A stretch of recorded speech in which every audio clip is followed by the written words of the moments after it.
Vincent Malloy is 7 years old. He's always polite and does what he's told. For a boy his age, he's considerate and nice. But he wants to be just like Vincent Price.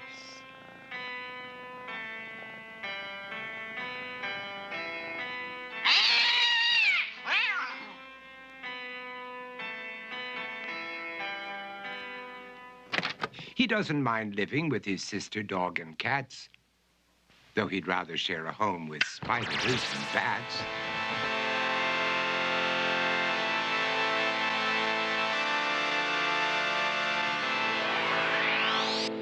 There he could reflect on the horrors he's invented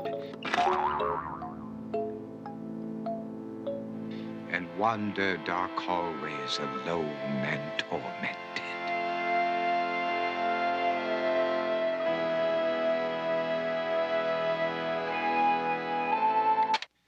Vincent is nice when his aunt comes to see him, but imagines dipping her in wax for his wax museum.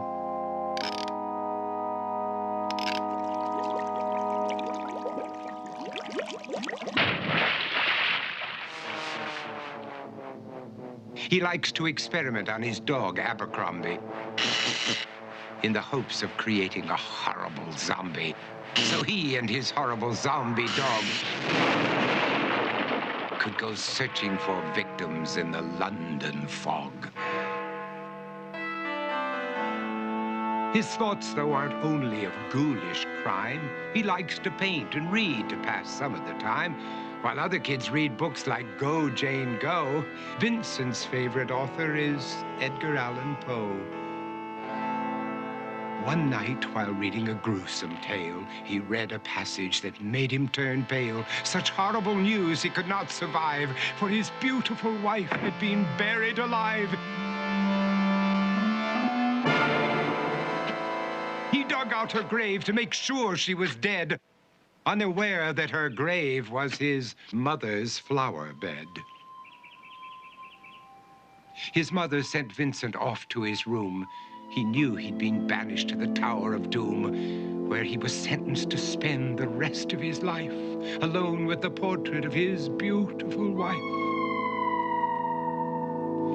While alone and insane, encased in his tomb, Vincent's mother burst suddenly into the room.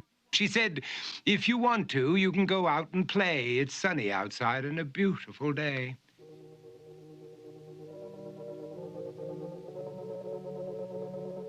Vincent tried to talk, but he just couldn't speak. The years of isolation had made him quite weak. So he took out some paper and scrawled with a pen, "I am possessed by this house and can never leave it again."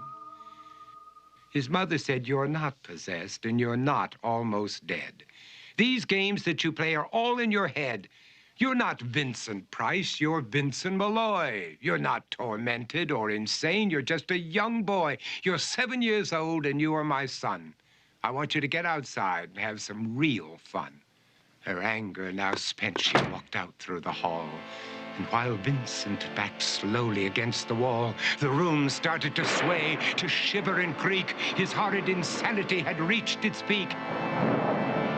He saw Abercrombie, his zombie slave, and heard his wife call from beyond the grave. She spoke from her coffin and made ghoulish demands, while through cracking walls reached skeleton hands.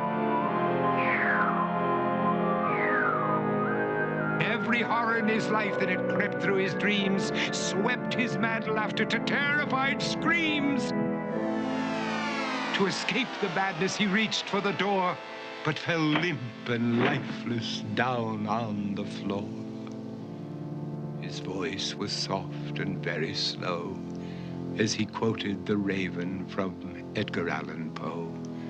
"And my soul from out that shadow that lies floating on the floor shall be lifted nevermore."